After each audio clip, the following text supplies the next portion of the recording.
We'll just wait one more minute here because people are still showing up.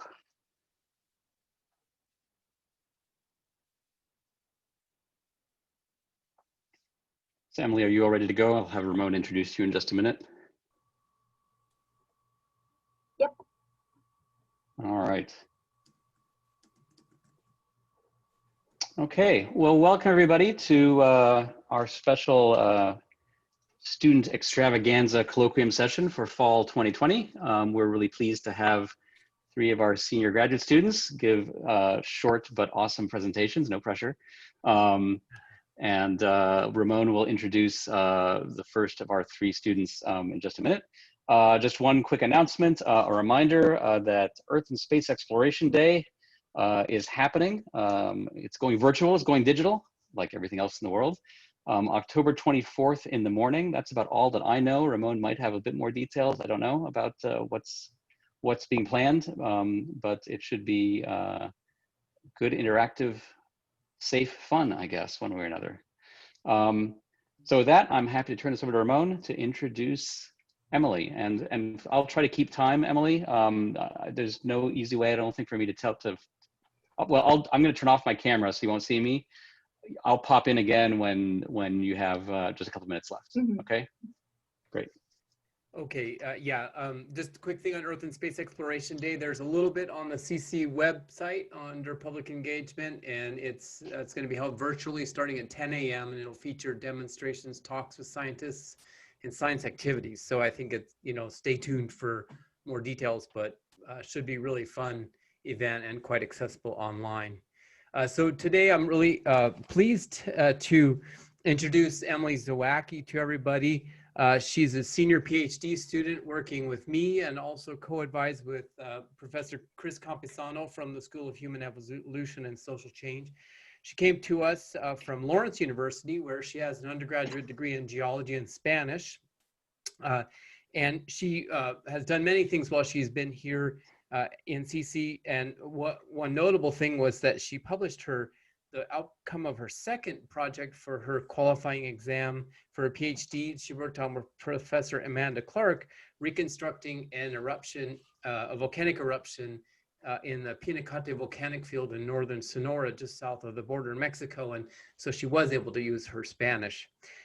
She's worked very hard on this primary project that she's going to talk to you about, and really appreciate that work. Very integrative of analysis of the sedimentary basins of East Africa with thinking about volcanology and tectonics.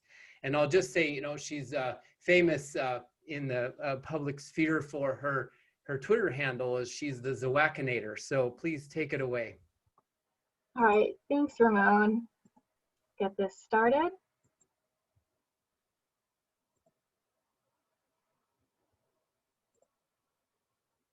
All right, so today I'm going to be talking about the detrital zircon record of the East African Rift System from Hominin Sites and Paleolakes Drilling Project, or HSPDP drill cores.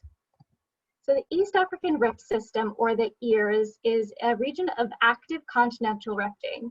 It extends for over 3,000 kilometers from the Afar Triple Junction, where it meets with 2 other divergent margins, all the way down to Mozambique.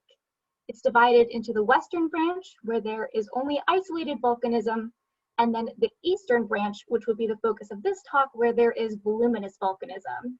Pre-rift volcanism initiated around 45 million years ago and has continued to the present. And active rifting began about 25 million years ago. So of course, this is very interesting purely from a geological standpoint, but the EARS is also very interesting via a paleoanthropological perspective, because this combination of tectonism, volcanism, and subsequent sedimentation has produced a series of rift basins that contain a rich paleoanthropological record. So we have an area that has high preservation and also lots of material that's suitable for dating. So there's about a 6 million year old record of hominin evolution. And so there's lots of research that focuses on understanding the paleo environment and understanding the geology of the East African Rift from this perspective. So the project that I'm a part of and that my PhD constitutes is the Hominin Sites and Paleolakes Drilling Project, or HSPDP, location shown by the red dots on this map. The project collected about 2,000 meters of paleolake sediments from near 6 key paleoanthropological sites in Ethiopia and Kenya. The project as a whole seeks to understand the relationship between Earth system history and human evolution by combining together multiple proxies and producing a high-resolution geological and environmental record.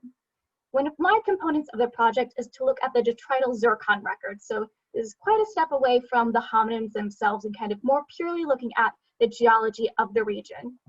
And I'm looking to be able to answer questions like, what is the provenance of the sediments in the drill cores? Where are they eroding from in the landscape? What does that tell us about changes in the paleo landscapes and paleohydrology over time? And then also, how well does the detrital record capture the timing of East African Rift volcanotectonic activity? So I'm working with the mineral zircon, which is a common accessory mineral in igneous rocks. You'll find it in plutonic rocks, such as granites and gneisses.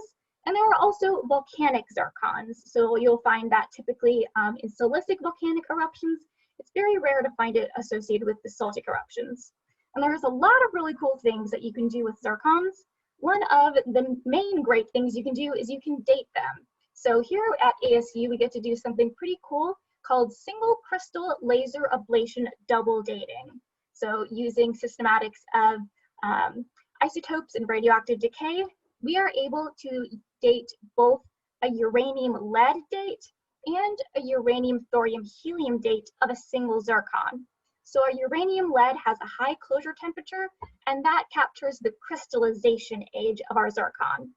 Then at the same time, we're able to measure our much colder uranium-thorium-helium age, which for plutonic zircon would represent a cooling age related to exhumation and would represent the eruption age for a volcanic zircon. So in my work, we can look at and create double dating plots where we plot this cooling age versus our crystallization age. And we can use our uranium-lead crystallization age of our detrital zircons as a way to tie it and compare it back to the bedrock from which it was eroded. So we can see our ages match about 75 million years, and we compare that and we can tell it's coming from this bedrock source. Then we can also see we have a thermal history. So terrain A is volcanic, so it falls along this 1-to-1 line since cooling is essentially instantaneous, and we have other plutonic, more slowly cooled terrains. So I'll be talking about just 2 of the HSPDP drill sites. The Northern Awash site located in the Afar region of Ethiopia. The core here spans about 3.3 to 2.9 million years, and the West Turkana site located in northern Kenya, and that core spans about 1.9 to 1.4 million years. These sites are located within the large modern-day drainage basins of the Awash and the Omo River. So there are zircons we can compare and see how these basins may have evolved and changed over time. I was able to collect 4 samples total from the Northern Awash cores. This shows the core stratigraphy. There are 2 cores taken about 3 kilometers apart from each other that are stratigraphically tied together. And based on the core age range, these sediments are representative of the well-known Hadar Formation. We were only able to get 1 sample from the West Turkana core, since these are primarily lacustrine cores and we're looking for sandier intervals. And the sample that I'm working with was dated via argon dating to about 1.5 million years. Now, unfortunately, I wasn't able to go to East Africa or do any work in the field associated with the drilling, but I did get to travel to the University of Minnesota, where they have LACCOR, the National Lacustrine Core Facilities, where I got to sample from the collected drill cores. So this is what our drill cores look like. They're typically in 2-meter drives. They're sliced in half, so we get to work with the working half. And then I'm working with these sand sediments. So this is what it looks like under a microscope, and especially in this sample, it's very heavily volcaniclastic, lots of little basalt bits. So I need to work to be able to get just the zircon grains out of this sample. So the samples are first wet sieved so we can isolate a fine sand size fraction, and that typically involves quite a number of hours spent in a very cold lab picking sifts because we can't have any contamination between samples. We then put our sample through a series of magnetic separations so that we can get to a non-magnetic fraction, which will contain our zircons. That then goes through density separations using LST heavy liquids. Zircon is a heavy mineral, so that sinks out. And then you can see under our scope, we've got some nice zircons here. along with other stuff that we're not interested in. So we just pick out the zircons, and then we individually mount and line up a total of 110 grains. We create and polish our mount, and then we're ready to analyze. So first, we ablate a small pit for helium analyses using gas source mass spectrometry. And then you can see we have a large pit that's ablated here using the ICP-MS for uranium, thorium, and lead measurements. So we can first start by looking at my detrital zircon uranium lead results for the Northern Awash samples. So these are plots of cumulative probability density functions showing the ages of all the grains. So as we can see here, all of the ages are younger than 45 million years old, which indicates that all of these zircons are volcanic zircons derived from silicic volcanic rocks associated with the East African Rift System. We notably do have a quite large gap covering a span of close to 10 million years, where we only have a single dated grain of that age. And then we have 3 of our samples, and the youngest zircons are consistent with deposition around 2.9 million years, which is kind of what we assumed and was consistent for the cores. However, this uppermost sample here yielded grains that were as young as 1.7 million years. And we also have a slightly different, larger age peak at about 3.5 million years. So what that indicates to us is that this upper sample from this NAW core actually samples from above a major regional unconformity. So at 2.9 million years ago, there was a major regional unconformity that separates what's known as the Hadar Formation from the Busudima Formation. So our zircons let us know that this upper sample is actually over 1 million years younger than these other samples and is part of this earlier formation. By comparison, we can look at our one sample from West Turkana, and this sample does actually yield Precambrian age zircons. So these are derived from bedrock or associated sandstone. Otherwise, we do have a lot of zircons that are consistent with all the Northern Awash ages, so Cenozoic volcanic zircons. And this sample is dominated by an age peak at about 1.6 million years, which is active volcanism just prior to the deposition. And so this age is our uranium-lead crystallization age. So we can see that there's a 100,000-year offset between that crystallization age and this argon-argon eruption age. Then we can move on to looking at our double dating plots, looking at our helium age versus our uranium lead age.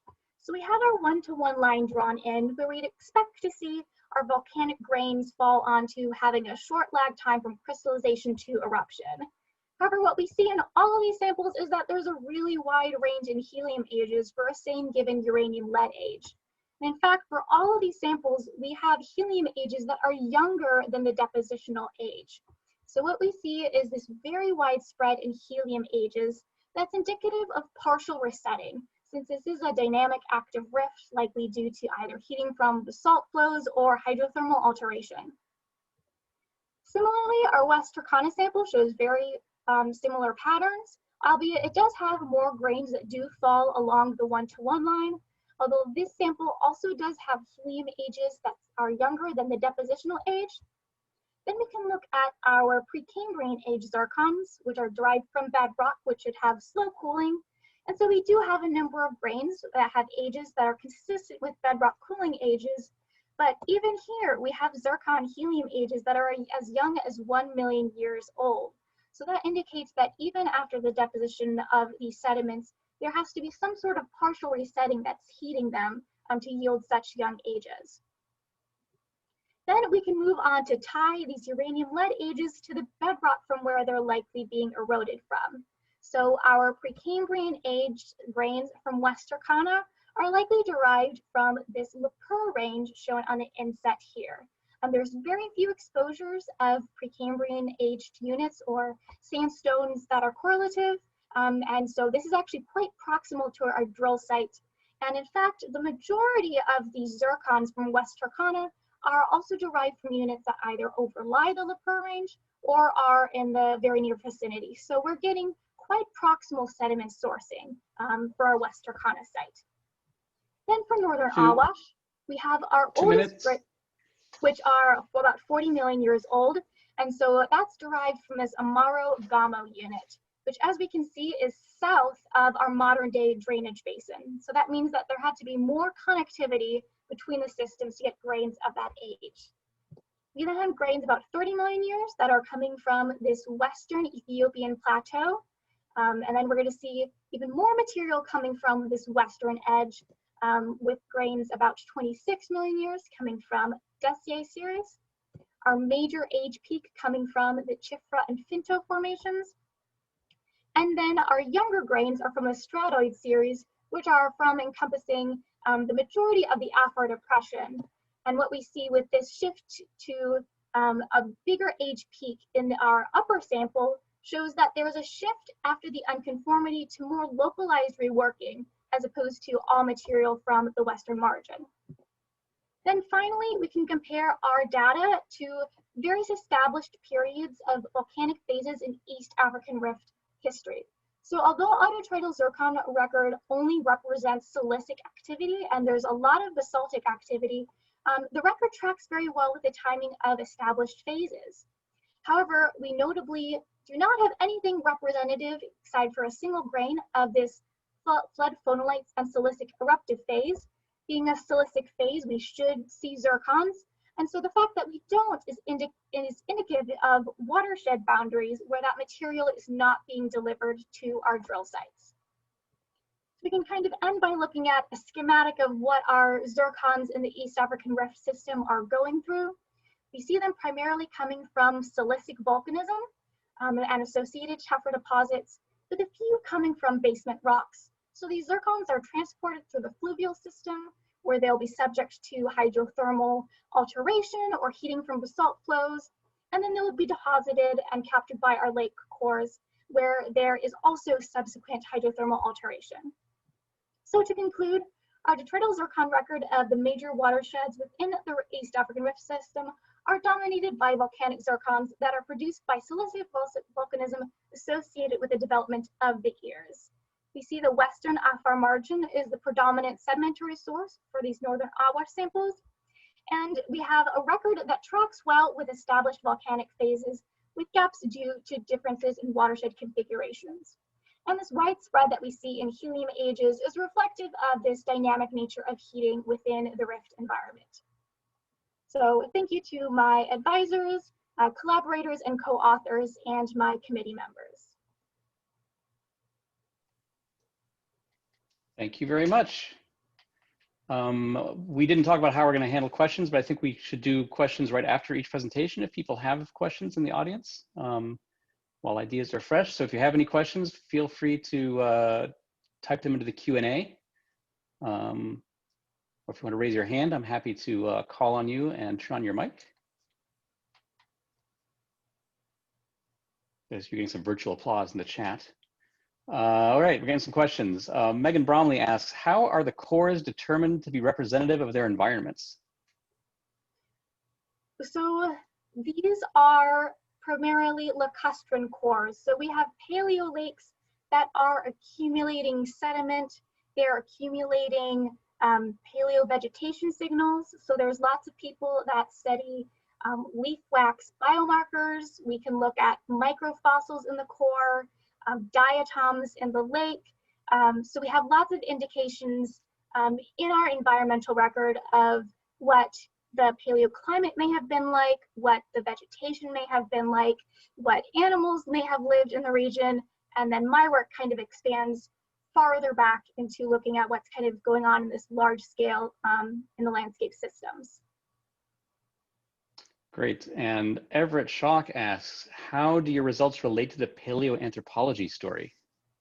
Yes, so my results are really kind of more purely the geologic context, but it's helpful in terms of understanding important shifts in the environment. So we know that there is a major unconformity, and we see a shift in where our erosional material is coming from. So that's at least telling us that there are changes in the environment, which is useful in for paleoanthropologists who then put to the test various different theories of evolution, whether it be variability selection due to there's belief that if the environment is highly variable, or versus a pure drying trend. So I'm a few steps away from the hominins themselves, but. Great. So we have some other questions, but in the interest of time, I think we're going to have to move on. So thank you, Emily. That was lovely. I'm going to promote Kellen to panelist here so that he can introduce our next speaker. Thank you again, Emily, for doing this. It was great. Kellen, you should be able to turn on your microphone and your camera. I see how it works. Hey, there he is, All right. Professor Whipple himself. There I am, not completely technology limited here. That was great, Emily. Thanks. A lot of information in a short time. That was very nicely done. All right, so it's my pleasure to introduce our next speaker, Wren Raming. So Wren came to us from the University of Utah in 2016. Yeah, I'll just mention that he followed an unusual path. So Wren started as an economics major. And about the time he finished up in economics, he started working as a river guide in the Grand Canyon back in about 2007. And working there, he really just fell in love with geology and the problem of river incision and canyon carving, as most people do that spend any time in the Grand Canyon. So Wren decided to return to the University of Utah, and he got a geology degree with a minor in physics. So he's a multi-talented guy. He's married with a wonderful wife. He's got 2 very active young boys, and he's got a great story to tell you on thresholds and limits on river incision, how climate is recorded by rivers in the Hawaiian Islands. So let me hand it off to Wren. Great, wonderful. Thanks, Kellen. I'm gonna set my screen so everybody can see it. Let's see, actually, 1 second. Sorry, gonna pull up PowerPoint. Okay, great, wonderful. Well, thank you for the introduction, Kellen. I appreciate that. And thanks everybody for giving me the opportunity to share what I've been working on here at CC for the past couple of years. And so, yeah, today's talk, I'm going to be talking about thresholds and limits on river incision and how climate is recorded by rivers on the Hawaiian Islands. And so Hawaii presents an ideal natural experiment for understanding how climate drives river incision. So here's a figure of mean annual rainfall for the state of Hawaii. And you can see there's quite a wide range of climate. So this, the red colors reflect dry climate, and you can see that it's relatively low mean annual rainfall rates. In fact, it's comparable to the rainfall that we observe here in Arizona. And then on the other side, on the wet side of the islands, we can see really high rates of rainfall. In fact, it's some of the highest rainfall rates on the earth. And so on places like Kauai and on places like Maui, we can see rainfall rates in excess of 10 meters per year. And so in addition to that, we can also see that there's a wide range of ages for the islands. So Kauai is one of the oldest islands. It's about 5 million years old, and it's up here in the northern part. And then we have ongoing shield building all the way down here in the southern part by the big island of Hawaii. And so these conditions are ideal for understanding how climate drives river incision. And this is paired with the fact that preserved initial conditions are widespread on the islands. So here's a 3D model of West Maui. And you can see that West Maui has these well-preserved surfaces on parts of the island. And so we can use these preserved surfaces to reconstruct the initial topography of the shield volcano. And from that, we can get a 3D model of the erosion and incision of those canyons. And you can see that basically on West Maui, you have some massive canyons that have carved into the middle of the edifice here. And some of them are up to 1 kilometer deep. So there's these really big, deeply incised canyons. And that's compared to some of the other canyons, or they're not even canyons, they're more valleys, but they have minimal incision. So we're talking on the order of tens of meters. So there's a wide range of response in terms of the influence of climate to driving river incision. And importantly, you can see that river incision really shapes this landscape and really kind of drives how the landscape evolves in time. And so we're not the first to have noticed this, of course, and there's been a lot of work focused on this problem in Hawaii. And there's been some high impact work that has come out over the past decade or so. So this paper by Ferrier et al. Focuses on basically how climate controls bedrock river incision on the island of Kauai. And they highlight that basically mean annual precipitation is one of the major controls on your river incision rate. And that was followed by another paper by Murphy et al., where they focus on chemical weathering as a mechanism for climate control on bedrock river incision. So they basically showed how weathering limits the strength of the bedrock and in turn also influences the incision rate. So the key point is that the majority of studies focused on river incision has focused on how climate influences river incision rates on the Hawaiian Islands. And so all this work has predominantly been framed in the basis of stream power. So stream power is the capacity of a river to work on the surrounding landscape. So here is the equation for stream power, and you can see stream power is represented by the variable omega, and it's going to be equal to the specific weight of water times the discharge and times the channel gradient. And so just a note, I use channel and stream and river interchange. I interchange those. So if I confuse you with channel, just know I'm talking about rivers.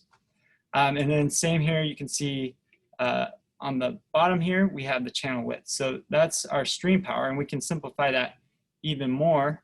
And we get this little q term, which is basically going to be our discharge per unit width. So it's just going to be q, big Q, divided by our channel width.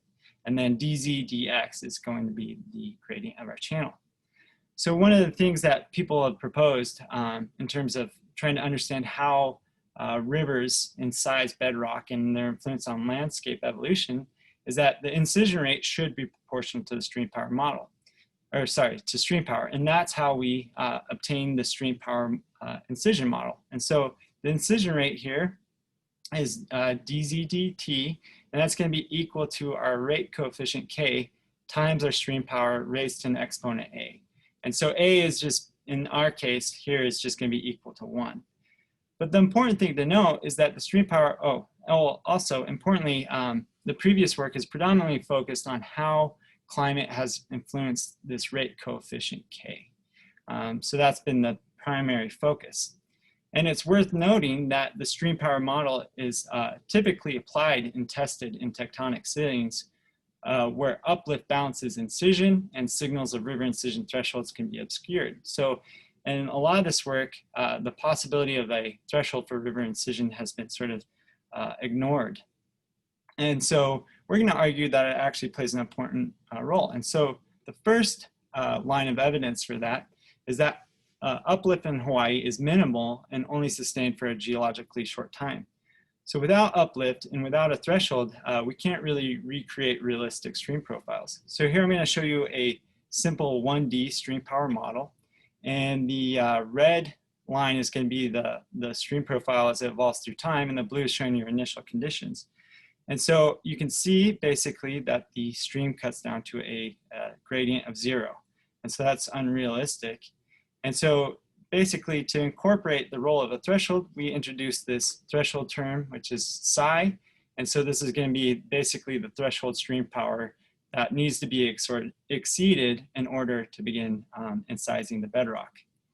And so once we incorporate that into our model, we can see we get a realistic profile with the stream profile is concave up, and the gradient of the channel increases as we move towards the headwaters. And so we can compare that to what we observe on Hawaii, and so we can see that's actually representative of a channel profile we observe in Hawaii. So that's one important line of evidence that thresholds are prevalent on the Hawaiian Islands. The second one is that there's geological evidence that suggests early and rapid formation of canyons is followed by a state of quiescence. So here's a hillshade of the northern edge of Kauai, and the stars are showing radiometric ages of the shield of Kauai. And so Kauai dates back to about 5 to 4 million years in age, and that's when the main shield building stage ended.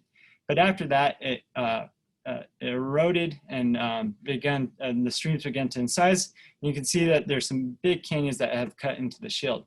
And in this canyon, you can see this purple surface, and this purple surface actually represents a rejuvenated volcanics that have been deposited in the bottom of this canyon, and they date back to about 2.6 million years ago. So that's evidence that these canyons formed relatively early and have been inactive since. And we even see evidence for that on some of the younger islands. So this is from the Kohala Peninsula on the big island of Hawaii. And so the peninsula dates back to about 0.7 to 0.4 million years ago in age. But you can see this blue surface here showing a post-shield building flow. And you can see that it's flowed into this canyon, and it dates back to about 0.15 million years ago. So this canyon must have cut within that time period, and presumably part of this canyon as well, and has been relatively inactive since. So that's the second line of evidence that thresholds are important on Hawaii. And our third is basically just comes from field observations. So if you go to a stream in Hawaii, be prepared to be climbing over these massive boulders. And so this photo on the left is showing one stream on Molokai, and you can see that's filled with these massive boulders. And so we know these boulders act as an effective threshold on river incision. That is, there's only a certain range of floods that can actually begin to move these boulders and incise the bedrock underneath. And the second thing that's important to note is that we can look at outcrops of the basalt from shield building, and we can see that there's these thick bands of aa. So this is a band of aa that's about 2 meters thick. And so this provides the source of these large boulders. And so basically the size of our threshold is going to be dependent on the thickness of these aa flows and the prevalence of them. And we expect that these basically that this shouldn't vary too much between islands. And as a result, we should have a relatively uniform threshold. And so with that background, we asked the question, if channels are at a threshold state, how is climate recorded in the topography? And so to start with that question, or to provide an answer to that question, one of the first things we have to address is the fact that variation in river discharge limits direct comparison between stream profiles. So one way we can address that is by normalizing for this variation in discharge. And to do that, we're going to start once again with our stream power model framework, and we're going to start at a threshold state, which is represented by this equation here. So the gradient of the channel, dz dx, is going to be equal to this ratio here, which is going to be our threshold stream power psi in the numerator, and our unit discharge or discharge per channel width in the denominator. And so gamma, once again, is just the specific weight of water, which should be a constant. So we can separate the variables and integrate both sides with respect to x, and we obtain this equation here. And so you'll note that this is actually you can note that this is actually an equation for a line. And so basically, we have the elevation of the stream profile z as a function of x, which is the distance along the stream from the outlet to the channel head. Z naught is going to be the elevation of the stream channel at the outlet. And then this term here is going to be the slope of our line. But importantly, you can see that that's the slope of the line is going to reflect our threshold stream power. And then basically, we're going to be plotting against this chi term.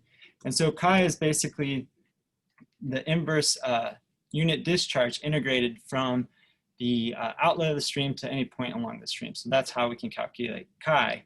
But one of the challenges with chi is that it's hard to measure Q directly. So in lieu of that, we can actually approximate chi as drainage area weighted by mean annual rainfall. So that provides a good estimate. So in that case, we can use this variable chi p, which is the same sort of integral, but in this case, we're using drainage area as a function of the distance along the stream times the rainfall as a function of distance along the stream. And that's raised to the 1/2 to account for the how channel width changes with discharge. So the important thing to note though is we can measure. Minutes, Wren? Okay, the important thing to note. Couple minutes, good. Yep, good, thank you. We can measure elevation in chi p from the topography and obtain a linearized profile with a slope that provides an estimate of our threshold stream power. And so here's an example of that. This is a little cartoon of two different stream profiles in normal space, and you can see they're concave up, and the gradient changes with distance. But once we apply that transformation, we can see they become linear, and we can infer from the slope if it's a relatively high threshold stream power or a low threshold stream power. So we're going to apply that analysis to the island of Kauai. So we're going to just look at a couple of select streams here, shown by these yellow dashed lines. And you can see this is colored by mean annual rainfall, so it's going to cover a wide range of climate. And so here are the stream profiles. You can see that they reflect basically a wide range of climate, so reflected in their color, a wide range of drainage area and channel gradient. And once we apply that linear transformation, we're counting for variation in drainage area and rainfall, we can see that they have similar slopes in this section here, which implies they have a similar threshold. And so this makes sense, as I pointed out earlier, since there should be a limit on the boulder size set by the prevalence and thickness of those flows. And so we applied that analysis to several islands in Hawaii. And so in this case, we plotted our results against basically this is a normalized threshold stream power on the y-axis. And these are the islands we looked at, and we basically normalized the mean with the mean threshold from Kauai, Molokai, and Maui. And you can see that basically there's little variation for the mean for the majority of these islands, with the exception of these outliers here. And so basically, it's important to note that these are the youngest canyons, and they're likely not at a threshold state. But in general, the estimated threshold stream power is plus or minus 20% variation from that mean. And so that's an important takeaway. And so with that, we can return to the question, how is climate recorded in the topography?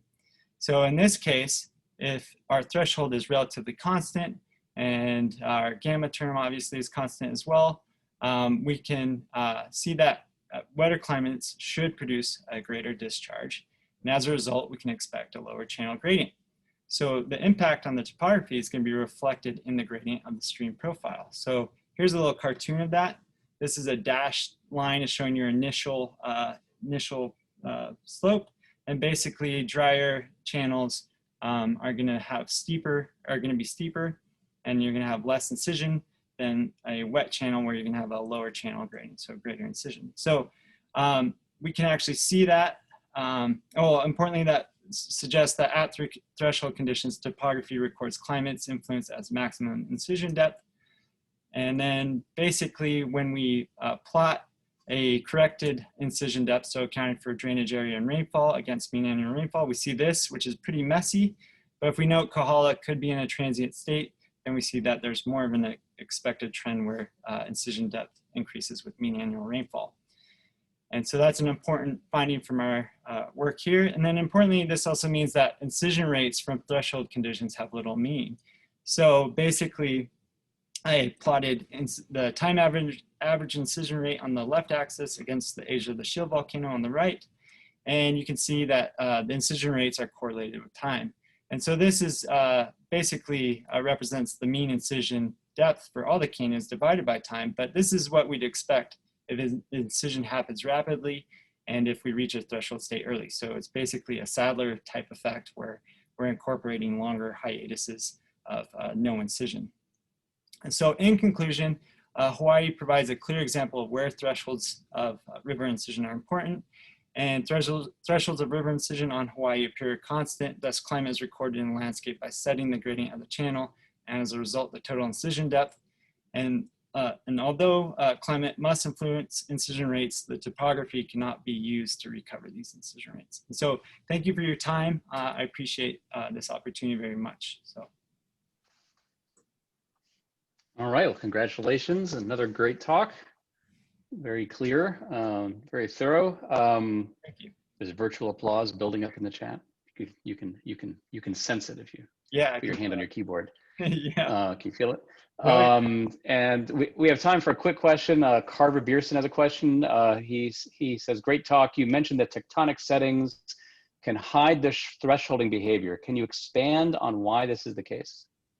Yeah, I mean, in a sense, basically, you can think about as a river incisors, it's going to be removing material, but in a way, when you're uplifting the surrounding terrain, you're moving additional material for the stream to erode, right? So you can get a situation where the uplift of the or basically the incision rates, the channels incising at a rate that is going to be equal to the uplift rate. And so in that case, it might be hard to tell where, you know, what the influence of a threshold would be if uplift is, or the tectonic signals are really dominant. So if there's significant uplift, and that's going to be your dominant signal recorded by the stream profile. All right, there's one other question that came in that's just too interesting to not ask. How does this influence our understanding of formation of other canyons, such as the Grand Canyon or other planets? Yeah, well, that's an interesting question. And so I should note that Hawaii has actually been a good planetary analog, so that's relevant for CC. But I think, you know, I guess the important thing to know is that in most mountainous and steep terrains, you're going to have to deal with moving some sort of sediment, and that's going to in itself just present some sort of threshold of stream power. So there's basically not all discharges are going to erode the bedrock. And so basically highlighting the importance of a threshold in a condition where the signal is clear is going to suggest that these other locations, it should also be acting, and kind of points to the fact that we need to look at that. And you know, I've been thinking about that in terms of the application to other planets, you know, and one of the things to think about is that your channels should be less steep, or I guess you could think about the threshold condition being dependent on gravity. And so if you have a smaller influence of gravity, you should have potentially change in steepness of your channels. But yeah, so. All right. Yeah, thanks. Great. Well, thank you again. And we need to move on. So last but not least, definitely not least, is Sierra Ferguson, and Steve Desch is going to introduce Sierra. Hi. Yeah, thank you. Yeah, I'm really pleased to be able to introduce Sierra. Sierra got her BS at NAU in physics and astronomy, and then came here to ASU to work with Alyssa Roden. I don't know if any of you know, but after Alyssa Roden left 2 years ago, I acquired all of her students. And I'm really pleased to have been working with Sierra. She embodies the spirit of CC interdisciplinarity, working physics, astronomy, and now planetary science. She did an internship at Goddard Space Flight Center on Europa, and the JPL Planetary Science Summer School, prototyping a mission to an interstellar comet. What she's talking about today is crater counting on Saturn satellites. And when I asked her what interests her about this topic, she used words like she wants to know what's in Earth's backyard, and she likes craters because they allow you to dig deeper. So I have this image of her out in the backyard as a kid, digging in the dirt for buried treasure, and I'm excited to see what buried treasure she's discovered in Saturn's satellites. So Sierra Ferguson. Awesome. Thank you so much for the introduction, Steve. I'm going to get my screen share going. And I want to thank the Colloquium Committee for inviting me to give this talk. I'm very excited to talk to you guys about this first chapter of my dissertation. So like Steve mentioned, I'm looking at the impact craters on Saturn's moon Tethys. And all of this information can be found in our recently published paper in JGR Planets. I'd also like to first dedicate this talk to my late undergrad advisor, Dr. Nadine Barlow, who was my undergrad research advisor up at NAU and recently passed away. But she got me into planetary science and cratering, so this is for her. So we're going on quite a journey now from Africa and Hawaii all the way out to Saturn. So I wanted to give a brief overview of what's going on in the Saturn system. Saturn, as we all know, has all these gorgeous rings, but a lot of moons too. So for the purposes of the questions I'm asking in my dissertation work, I'm really considering these inner satellites. So Mimas, which some people might know as the Death Star moon, it has a cool impact crater that, when looked at the right angle, it does look like the Death Star. Then there's Enceladus, which is very familiar to a lot of people right now because it's an active ocean world that is constantly erupting water and other particles out of its south polar terrain. Then we have Tethys, which is the moon I'll be talking about today. One of the smaller satellites, but is also extremely low density. This moon has a density of like 0.98 grams per centimeter cubed, which is incredibly low and implies that there's really not a lot of rock inside of this moon, which is puzzling in its own right, but that's a different talk for another scientist. We have Dione and Rhea, which are bigger satellites, and likely also have more rock inside of them. But then out past Rhea, we have Titan, Hyperion, Iapetus, and Phoebe, but those aren't really of interest right now. But Saturn is pretty synonymous with these rings. And so I'm showing an image, a false color image from Voyager 2, and a close-up of the rings from the Cassini spacecraft. And so as the Cassini mission reached its sort of grand finale state back in 2017, the team was able to look and determine what the mass of Saturn's rings was, which could not have been done until these final 22 orbits that put Cassini very close into Saturn and looping even through the rings, which is incredible orbit sequences. But this determination of the ring mass really ignited this question of how old are Saturn's rings. And so some scientists are saying that Saturn's rings are as old as Saturn itself, with 4.5 billion years, or they could be as young as 100 million years old. So this 100 million year time frame would be, give or take, when dinosaurs were still roaming the Earth.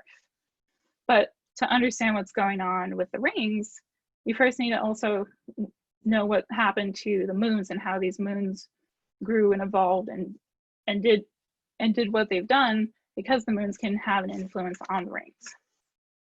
So just like our question of how old are the rings, a paper back in 2016 ignited this debate of, well, how old are Saturn's moons? For the longest time, we thought that Saturn's moons formed at the same time as Saturn itself. So again, 4.5 billion years. Excuse me, but some dynamical modeling has suggested that these moons could also be as young as 100 million years old. So this has just launched a whole sub-discipline look at these ages, and is a key question that I'm looking at answering with some of my work. And a way to get at the ages of a planetary surface is to look at the cratering record of it, because the craters record what has happened to this object. If there's less craters on a surface, we can tell that something has happened to erase those craters, like the lunar maria, but these surfaces are all heavily cratered. So we're looking at really what has happened to these moons since they've been around. So we're looking at Tethys in particular because Mimas doesn't have as high enough resolution images as I want to do the crater counting, and Enceladus is too active right now. Enceladus is, like I mentioned earlier, is just erupting out of its south polar terrain pretty constantly. So it's erasing a lot of smaller craters across the satellite, not just near the South Pole. And so Tethys, the next moon out, was a good choice to start at, since we have the image data that we want, and we don't really have an active world. And so Tethys itself is really well known for this impact basin Odysseus, which is around 450 kilometers, and this canyon system Ithaca Chasma, which takes up a canyon system here, which takes up a pretty large size of planet surface. And so to give you background of what is creating these craters on the planets, the inner solar system has mostly been cratered by different asteroids, and we can tell the ages of these units based on return samples, like from the Apollo era and other meteorites. But the outer planets, they've been cratered by a different source. They've often been cratered by comets and sometimes debris that's been orbiting the giant planets themselves. And the ages are not well constrained. If you try to take the inner planet chronology and bring it out to the outer planets, it doesn't work. Because these outer planets are being cratered by different impactors, which have different rates over time that they hit these planets with. So this is the tricky thing about getting these ages, is we need to know what happened with the impactor sources themselves, and the craters can tell us that. So at Saturn in particular, the two main sources I'm looking at are sun orbiting debris called heliocentric, and these are more or less your comets that they could come from really any direction in space. And then I'm also looking at this planetocentric component. So this is debris that is orbiting Saturn and is often kind of within Saturn's ring plane and would likely impact things that are in Saturn's equator, like the satellites. And just to set up a bit of a background for the crater counts themselves, I have an example of cumulative size frequency distribution with an example planetary surface to give just to make sure that we're all on the same page with what the plots I'll later be showing are actually saying. So if you have a cratered surface that's only weakly cratered, like with this 4 crater example here, you plot a curve that's pretty low, and the y-axis is showing just how many craters there are in this area that you've counted, and then plotted against the diameter of the crater themselves. And if you add craters to that surface, you push the curve up because there's more craters per unit area. So this lower density of craters, we say that's the younger terrain. So it's been exposed to the wilds of space for less time, so has had just less time to accumulate craters. And the higher up something is on the plot, the older the terrain is. And this dashed line represents what we call a production function. So this is a function that describes how a planetary surface has been hit over time. So for the outer planets, there's a general 2 types of production functions that are describing the sun orbiting debris and this giant planet orbiting debris. And so that can be reduced down to a slope that we can fit the data to see, do our crater counts match along with this function? So what do we need to date these satellites? We need to know what the impact crater size frequency distribution looks like. And we need to know what the distribution of the impactor sizes and their velocities are. And ideally, we'd love return samples that have been age dated in a lab. But so we have, this work is taking a look at that for the crater size frequency distribution. And we're starting to get a look at the impactor sizes and velocities, because you can scale from the crater diameter up to the size of the thing that made the crater. But that's another talk. And what we also want to look at is this debris from a heliocentric or a planetocentric source? Because if it's from a heliocentric source, we can possibly model better when this debris could have been hitting the surface, whereas a planetocentric impactor source really could have hit these moons at any time and is a bit harder to constrain. And we don't have return samples. I'd love to get return samples from an icy satellite, but I don't know how we would even do that. And so the really big questions that I'm looking at answering with this work is, what are the main sources of impactors at the Saturn system and that are creating these craters? And what fraction of them are sun orbiting or Saturn orbiting? And really broadly, what are the ages of these inter-Saturnian satellites? So here I have a map, the same map of Tethys earlier, just overprinted with the maps that I've generated. So I have a region near the basin. Regions 2, 3, and 5 are near Ithaca Chasma. So region 5 itself actually lies along this canyon system. And region 4 is roughly on the opposite side of the planet from this impact basin, which is a location where we could see effects of this big impact event. Like, you could get more debris that's creating craters on that side. This isn't exactly antipodal, but it was the best we could do with the image coverage. So now here's an example of one of the crater maps that I've created. So this is all image data from the Cassini narrow angle camera. And this is a mosaic that I've processed myself, done all the mosaicing. And then here is the crater map. So I went into this map, counted all the craters, drew them, measured their diameters, their locations, all that great data. And we classified them into these morphologic categories. So a circular crater is just our prototypical crater, just nice and circular in size. It's a nice little crater. And elliptical craters are just that. Like, they are a crater that is not circular and has one axis that is longer than the other. And polygonal craters are ones that they're not circular. They often have straight rim segments that are making sort of a 90-degree angle between them. Like, if you go up to Meteor Crater near Flagstaff, Meteor Crater is actually a really great example of a polygonal crater, since it formed along zones of pre-existing weakness in the faulting area. And then irregular craters are just that. They didn't fit into the circular domain, they didn't fit into the elliptical, and they didn't fit into the polygonal, so they have their own thing. And connected craters are groups of craters that share at least a portion of their rim. Likely craters are those that I could see and I'm like, yeah, I'm pretty sure they're a crater, but the lighting angles of the images were less ideal to confirm that yes, this is absolutely a crater, so they get their own category. And then the ejected blanket is just material that has been pushed out of the crater during the crater formation stage and just left on the surface. So that was over here, I determined it based on like an appearance of softened terrain relative to the rest of the area. So here are those same size frequency distributions. No, the data is not nearly as nice as the cartoon, but A shows all 5 of my regions, and right away in the small diameters between 1 to like 2 kilometers, region 1 pops out right away as plotting higher.